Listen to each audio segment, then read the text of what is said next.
haven't bought a GoPro since the Hero 4 Black. The footage is just useless basically on those older ones.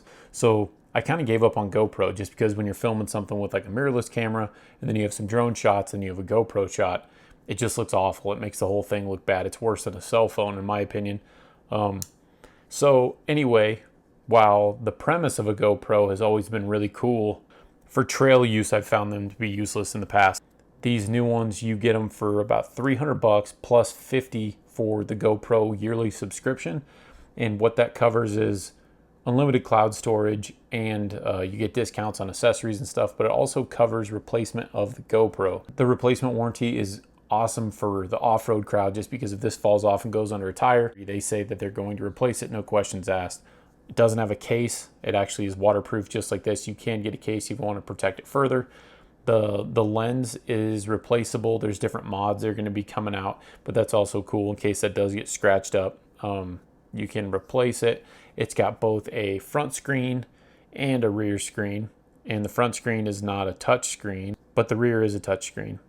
And what they've changed on this that I found to be pretty awesome is that it actually has built-in modes, so you can choose different modes, and instead of having to go through every time you're doing a shot and reselect your frame rate, reselect your resolution, and you can actually set those up ahead of time. So also something with these, even though the GoPros had wide super view and all that in the past, I've always found that the other modes rather than basically the standard wide look terrible because of the way they cropped it. And you know, it's not like you're changing the lens out, so it's all done digitally.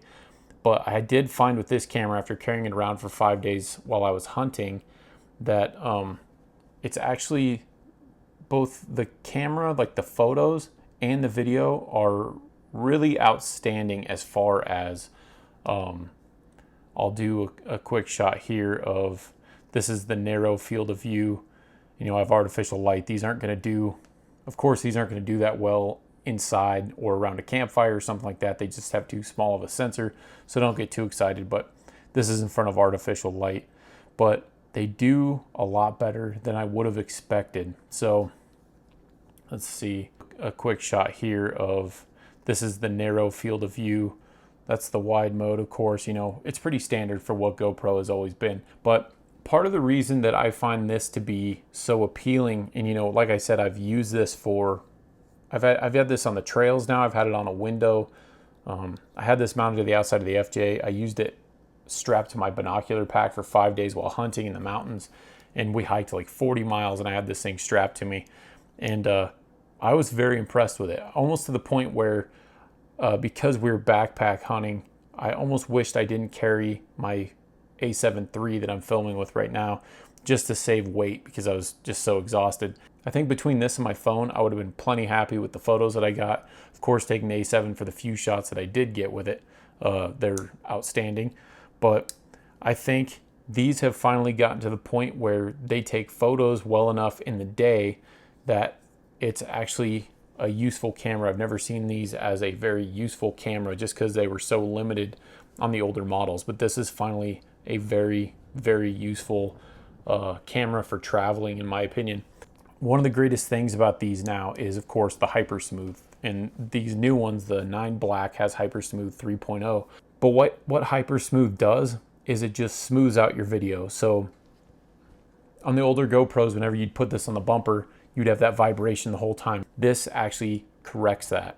Now, part of the problem with wide angle lenses in the first place is like when you're going on a trail, the trail looks less intense. Everybody's got a GoPro knows that. The trail will look less intense. So if you're trying to get shots of how amazing and crazy this trail was, GoPros already are inherently going to make it look like less of an obstacle because of that wide angle lens. Unless you're doing some serious rock crawling, this is actually going to make the trails look even less intense because it's so smooth. It's amazing that it looks like it's on a gimbal and all it is a suction cup on the outside of the truck or mounted to the bumper or wherever you're going to have it. The other feature these have is horizon leveling. I'll put video in here of me using this, and it's pretty cool because whenever you are crawling around on rocks, it actually looks like the camera's on a gimbal. It makes it look like it's staying closer, and all it's doing is in the software, you know, it's figuring it out. When I had this on the outside side glass of the FJ and I was going over some obstacles, in the video, of course, GoPro doesn't make it look that intense. with the horizon leveling on, it gives it an extra depth on the shot.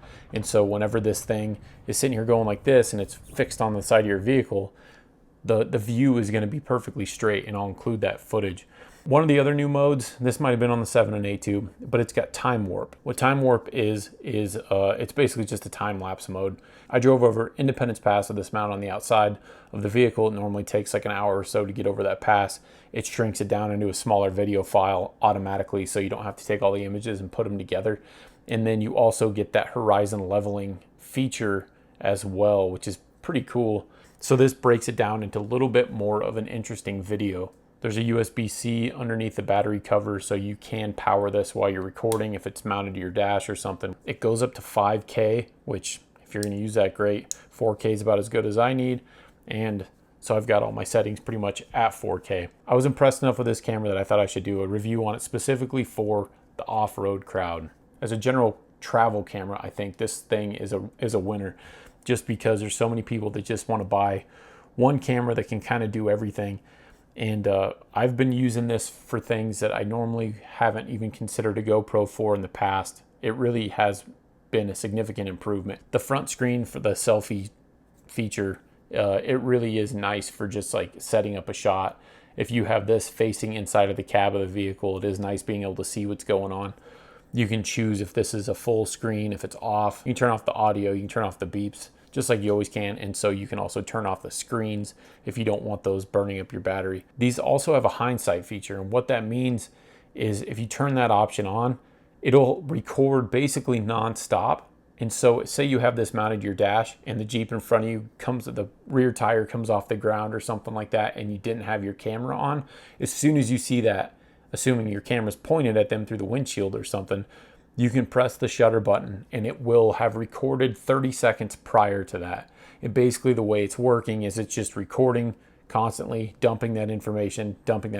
So it is going to burn more battery because the camera is technically recording, but it's cool because it's not using all of your memory card space. If somebody falls in a creek when they're hiking, something like that you want to get on video, you didn't have the camera on, as long as this was pointing at them and you have Hindsight on, you can just hit that shutter button. It'll record 30 seconds prior. 30 seconds is a long time. So that's kind of a cool feature. So these cameras also have quick capture, so you can set it up that way in the preferences. And then when you hold the shutter button down, what it'll do is what it should be doing, it'll automatically start it up and it starts recording right away at real speed. You don't have to press the other button and then fiddle through your settings. It'll start recording right away. Right now it tells me it's recording at real speed, and then as soon as I hit that shutter button, the whole camera powers back off. You can just use the shutter button, capture something, as soon as you're done, it turns itself off again. So that can be useful for certain types of trail activities, or if there's just certain things that you're in your adventures that you're trying to capture, it makes sense. You can put this on the bumper, you can put this on the windshield, the side windows, up on the roof rack, facing the people behind you, or run back to your buddy's truck, stick it onto his and let him get some footage of you rallying around. Even with the GoPro subscription plan, you don't want to deal with your camera getting destroyed, your SD card getting destroyed out in the middle of nowhere.